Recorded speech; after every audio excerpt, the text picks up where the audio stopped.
अस्सलाम वालेकुम। जादूगर जादू किस तरह करते हैं और जादू की क्या हकीकत है और इसकी अलामात क्या होती हैं और इससे बचाव का क्या तरीका है, आइए जानते हैं इस वीडियो में। सबसे पहले तो ये जान लीजिए कि जादू करना या करवाना ये एक शिर्क है और शिर्क करने वाला दायरा इस्लाम से खारिज हो जाता है। क़यामत के दिन अल्लाह ताला सारे गुनाह माफ़ कर सकता है लेकिन शिर्क को माफ़ नहीं करेगा। और हदीस पाक में रसूलुल्लाह सल्लल्लाहु अलैहि वसल्लम ने भी फरमाया, जिसका मफहूम है कि दो हलाक कर देने वाली चीज़ों से बचो। पहली ये कि अल्लाह से शिर्क करना और दूसरी ये कि जादू करना या करवाना। इसलिए जो जादू करते हैं वो तो है ही दायरा इस्लाम से खारिज, और जो जादू करवाते हैं वो भी बराबर के शरीक हैं, उनको भी बराबर का ही अजाब मिलेगा। इसलिए जादू करने से भी बचें और जादू करवाने से भी बचें। और जादूगर जादू इस तरह करते हैं, सबसे पहले तो जादूगर जो होता है वो शैतान को खुश करने के लिए ऐसे ऐसे काम करता है कि जो इंसान सोच भी नहीं सकता। नाउज़ बिल्लाह वो कुरान की आयत को उल्टा लिखते हैं, उल्टा पढ़ते हैं, और जाए नमाज को किबला की तरफ नहीं बिछाते, किसी और डायरेक्शन में उसको बिछाते हैं, और इसी तरह पेशाब पखाने में बैठते हैं, ज़्यादा नापाक रहने की कोशिश करते हैं। यानी कि ऐसे बुरे बुरे वो काम करते हैं कि जिसकी वजह से शैतान उनसे खुश हो जाता है या राज़ी हो जाता है। और ये इतना आसान अमल भी नहीं है, यानी कि जादूगर बनना या किसी पर जादू करवा देना ये कोई आसान खेल भी नहीं है। ये काफ़ी मुश्किल काम होता है और इसके लिए बहुत ज़्यादा तकलीफ़ों से वो जो जादूगर होता है वो गुज़रता है। और जब जादू करवाने वाला जादूगर के पास आता है तो जादूगर ऐसी कोई चीज़ माँगता है कि जो उसके साथ ताल्लुक़ रखती हो उस शख्स के साथ जिस पर जादू करना है। तो वो उसके नाखून मंगवाता है, उसके बाल मंगवाता है, उसके ऐसे कपड़े मंगवाता है जिसमें पसीना लगा हो, उसके जूते मंगवाता है, उसकी माँ का नाम पूछा जाता है। तो ये सारी चीज़ें मंगवा कर जो है फिर वो जादूगर अपना अमल शुरू कर देता है जादू का। फिर कुछ शैतानी नकूश बनाए जाते हैं जिनके अंदर ये बड़े-बड़े जो शयातीन होते हैं, इब्लीस, और ये इनको पुकारा जाता है। और बड़े-बड़े ये जो ऐसे लोग गुज़रे हैं अल्लाह के, जिन पर अल्लाह का अज़ाब नाज़िल हुआ है, जैसे फ़िरौन है, हामान है, नमरूद है, इनके इनके नकूश लिख कर बनाए जाते हैं। और फिर जिस पर जादू होता है तो वो तकलीफ़ के अंदर मुब्तला हो जाता है, क्योंकि जिन्नात और ये शयातीन जो बुरे शयातीन होते हैं ये फिर उसको परेशान करना शुरू कर देते हैं।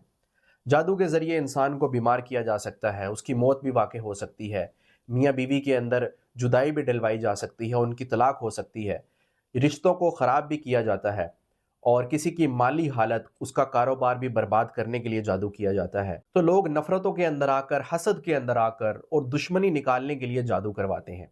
तो ऐसा नहीं करना चाहिए किसी के साथ भी, क्योंकि अगर आप किसी का बुरा करेंगे तो इन रिटर्न आपका भी बुरा होगा।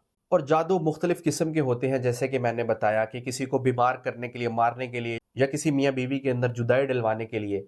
तो मियाँ बीवी के अंदर अगर जुदाई डलवानी हो तो उसके अंदर ये होता है कि मियाँ बीवी के अंदर बहुत ज़्यादा इख्तलाफात होना शुरू हो जाते हैं, बहुत ज़्यादा लड़ाई होना शुरू हो जाती है, और उनके अंदर मोहब्बत कम हो जाती है। और जिस इंसान को मारना हो या बीमार करना हो तो वो इंसान बहुत ज़्यादा बीमार होना शुरू हो जाता है, और थकावट उसको महसूस होती है, और बुरे बुरे ख्वाब उसको आना शुरू हो जाते हैं, और तरह तरह की इंसान जो है वो तकलीफ़ों में मुब्तला होना शुरू हो जाता है।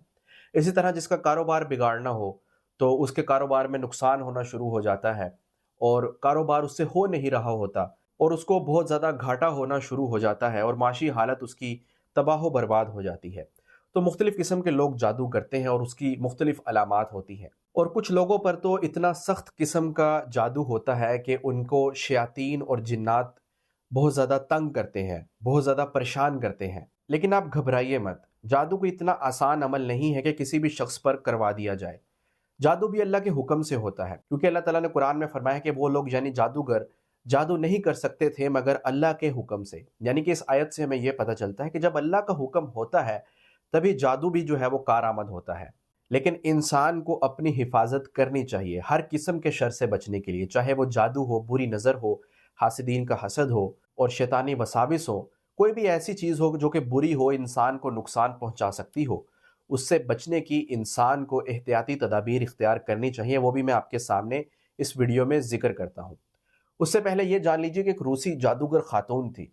तो सहाफ़ी ने उससे ये पूछा कि आप जादू करती हैं, तो कभी आपका जादू फेल भी हुआ है, यानी कि किसी पर आपने जादू किया हो और आपका जादू असर अंदाज ना हुआ हो उस पर? उसने कहा, हाँ, जो मुसलमान नमाजों के पाबंद होते हैं, नेक अमाल में मशगूल रहते हैं, उन पर हमारा जादू काम नहीं करता, क्योंकि उनके इर्द गिर्द एक हिफाजती हिसार होता है, ایک حفاظتی دائرہ ہوتا ہے جو ان کی حفاظت کر رہا ہوتا ہے، جس کی وجہ سے ہمارے شیاطین اور جنات ان پر قابو نہیں پا سکتے اور ہمارا جادو فیل ہو جاتا ہے۔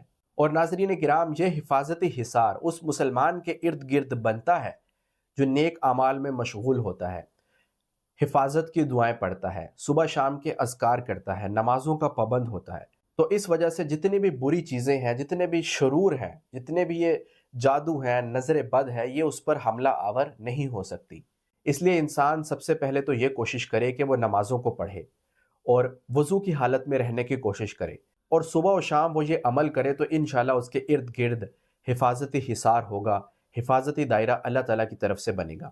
اور وہ عمل یہ ہے کہ آپ نے شروع کرنا ہے اعوذ باللہ من الشیطان الرجیم سے، پھر آپ نے بسم اللہ الرحمن الرحیم پڑھنی ہے، اس کے بعد آپ نے ایک مرتبہ پڑھنی ہے سورۃ فاتحہ، ایک مرتبہ آیت الکرسی، ایک مرتبہ سورۃ بقرہ کی آخری 2 آیات، آخری 3 کل پڑھنے ہیں، اور اس کے بعد آپ نے یہ 3 دعائیں پڑھنی ہیں۔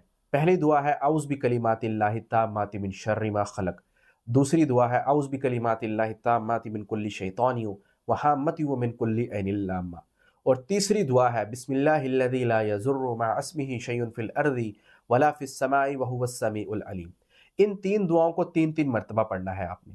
یہ پڑھنے کے بعد درود پاک پڑھیں اور اپنے ہاتھوں پر ایسے بلو کر کے، یعنی کہ پھونک مار کر، اپنے ہاتھوں کو اپنے جسم پر مل لیں، جہاں تک آپ کا ہاتھ جا سکتا ہے اپنے جسم کے اوپر اپنے ہاتھوں کو مل لیں۔ تو یہ عمل آپ 2 مرتبہ کریں، ایک صبح کے وقت، اس سے صبح سے لے کے شام تک آپ کی حفاظت ہوگی۔ جب آپ شام کو کریں گے، یعنی کہ رات کو سونے سے پہلے اگر کر لیں، تو شام سے لے کے صبح تک آپ کی حفاظت ہوگی۔ اس عمل کے کرنے سے انشاءاللہ آپ اللہ تعالیٰ کی حفاظت میں رہیں گے اور ان تمام بری بلاؤں سے انشاءاللہ آپ بچے رہیں گے۔ اگر پہلے سے کسی شخص پر جادو ہوا ہے اور وہ اس بیماری میں مبتلا ہے تو وہ سورۃ البقرہ کی تلاوت کرے، اور ساتھ یہ عمل بھی کرے جو میں نے آپ کے سامنے ذکر کیا، صبح و شام یہ عمل بھی کرے۔ 40 روز تک آپ سورۃ البقرہ کا عمل کریں گے تو انشاءاللہ جادو ٹوٹ جائے گا، کیونکہ آپ صلی اللہ علیہ وسلم نے اپنی ایک حدیث پاک میں ارشاد فرمایا کہ سورۃ البقرہ ایک ایسی سورت ہے کہ جادوگر اس کا توڑ نہیں رکھتے، یعنی کہ وہ اس کا مقابلہ نہیں کر سکتے۔